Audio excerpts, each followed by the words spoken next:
Hello, আমি সুস্মিতা বলছি।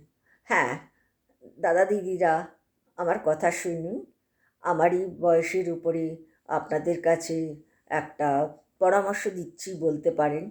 কীভাবে ছেলেমেয়ের ঘরেতে আপনারা শান্তিতে শান্তিপূর্ণভাবে বাস করতে পারবেন, তার কিছু কিছু উপায়।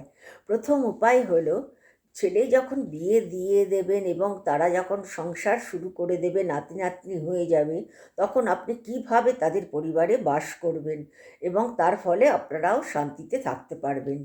সেটা হলো, তাদের সংসারে একেবারে নাক গলাবেন না। ছেলের সংসারে একেবারে নাক গলাবেন না।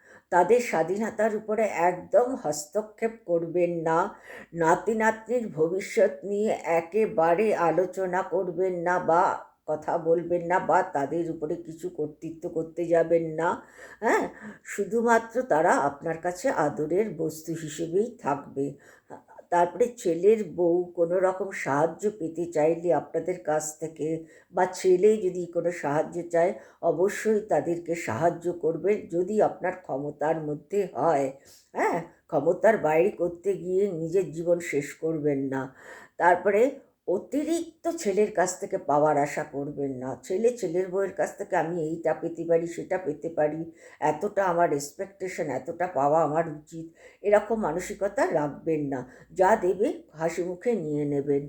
আরেকটা হচ্ছে, আপনারা মানে তারা যা চাইবে, হ্যাঁ, সেটা আপনি আপনার সাধ্যের মধ্যে দেওয়ার বা করার চেষ্টা করবেন।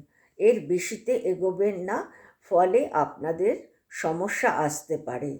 কিন্তু আমি এই কথা বলছি না, এগুলো করার পরও যদি দেখেন অতিরিক্ত আপনাদের উপরে অত্যাচার বা টর্চার করছে, তখন তো আপনারা অন্য সিদ্ধান্ত অবশ্যই নেবেন।